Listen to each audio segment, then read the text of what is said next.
بسم الله الرحمن الرحیم. درنو دوستانو، د عاشورا د کمیزې د یادولو په مناسبت دلته راغلو میلمنو تاسو ته د افغانانو د کاري مرکز او دیاسپور د خوا نه تسلیت د دې ورځې تاسو ته او ټولو د هېواد د دنیا مسلمانانو ته وړاندې کوم. مقالې را کې به عنوان ما تهیه کردیم عاشورا از دیدگاه مولانا میخوایم به قرائت بگیرمش.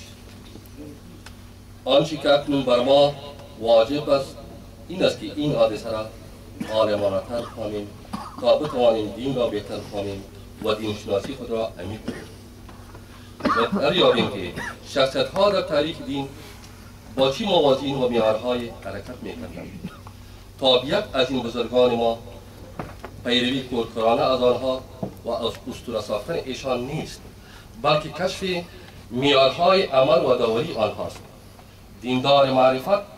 دیندار معرفت اندیش باید بداند که آیا قیام امام حسین علیه رحمه در مقابل ظلم سیستماتیک بود یا در مقابل ظلم مقطعی و موردی. حادثه خطا و خلاف همیشه ممکن است رخ دهد، اما اگر نظام به لحاظ ریشه‌ای و ساختاری مورد بی‌عدالتی شد و بنای حکومت چنان کج بالا رفت که عدالت ورزیدن برایش ناممکن شد، آنجاست که قیام واجب می شود. تا اکنون در تحلیل واقعه کربلا با ما گفتند که آزادی و ذلت ناپذیری به آدمی حکم می کند که جان خود را بر سر حریت خویش بگذارد. این درست است. آدمی شریفتر، عظیمتر و با ارزشتر از آن است که عقارت بخرد و یا خود را متاع اکیل بفروشد. این جنبه روان شناختی و شخصی قضیه است، اما وقتی که ظلم شکل اجتماعی پیدا می کند و شخص با یک بی‌عدالتی ساختاری و بنیانی مواجه می شود و می بیند که ظلم تبدیل به سنت شده و می رود که شیوه و رویه همگانی شود، شورش و قیام جواز پیدا می کند. این شوریدن هم عنصر عقلانی دارد و هم عنصر عاشقانه. در آن هم سیاست درج است و هم شهادت.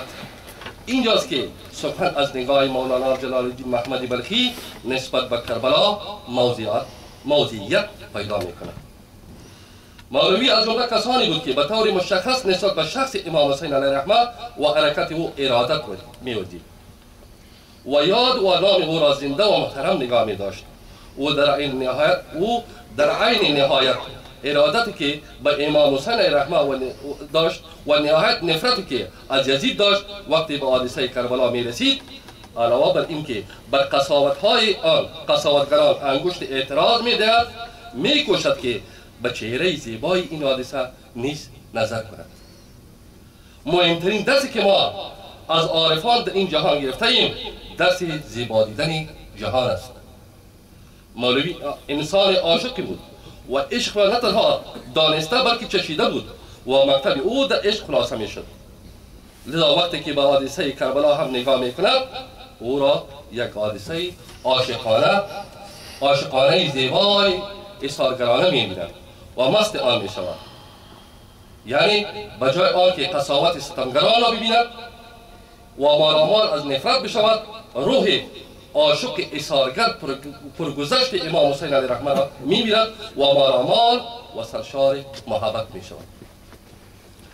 او با واقعه عاشورا کربلا و امام حسین علیه رحمه به چشم یک پاکباز مطلق که مجسمه زیبایی مطلق بود نگاه می کرد. پیش خود می اندیشید که در روح آن بزرگمرد آزاده چی می گذشت است که در یک لحظه تصمیم می گیرد قلم بطلان بر همه برخورداری های خود بکشد. ساده نیست، دل می خواهد به وساحت کائنات. وقتی که مولوی برکت امام حسین علیه رحمه نظر می کرد و به آن ایثار و فداکاری و گذشت عظیم و تاریخی بی‌نظیر و بی سابقه او دیده می‌دید، نمونه بزرگی از عاشقی را میدید که خود شاید کار خود او مصداق و نمونه بسیار کوچکتری از آن بود. این عاشق کوچک وقتی خود را در مقابل آن عاشق بزرگ میدید سر تسلیم فرود می‌آورد. وقتی که مولوی از منظر تجربه های عشقی شخصی اظهارگرانه خود در حادثه عظیم کربلا نظر میکرد و جزئیات آن اظهارگری های فوق انسانی را به چشم خود میدید، چنین حالت را عمیقا احساس میکرد. به این دلیل بود که حجاب های فرقه‌ای مذهبی تاریخی را کنار میزد و مستقیما در مورد شهیدای کربلا ارادت ورزانه چنین سخن میگفت: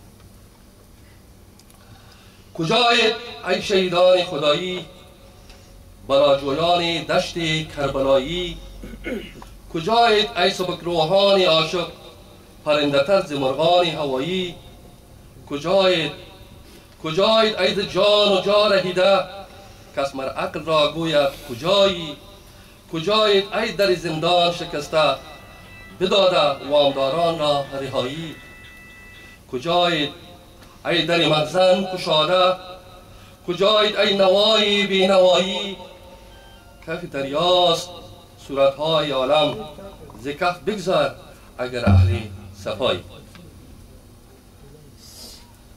چه خزانه از معانی بلند در این ابیات کوتاه ریخته شده است که یک تصویر کامل و غنی است و غنیتر از خود ابراز کرده است.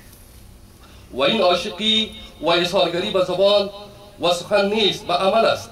از گذشتن از مال و رفاه و راحت شروع می شود تا گذشتن از آبرو، جان و تعلقات دیگر. امام حسین علیه رحمه فقط از جانش نگذشت، از همه برخورداری‌هایش گذشت. او یک بار شهید نشد، 1000 بار شهید شد. با سلب هر حقی، با شهادت هر یاری و با خوردن هر تهمتی و به عوض 1000 بار هم عروج کرد و معراج یافت.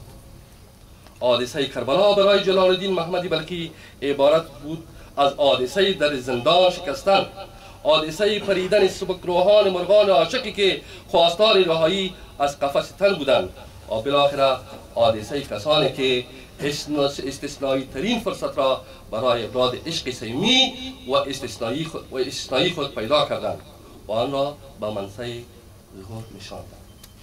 راهی که بزرگمردان همیشه سبز راه ریانشان در اهرم‌ها همیشه قربان. تشکر.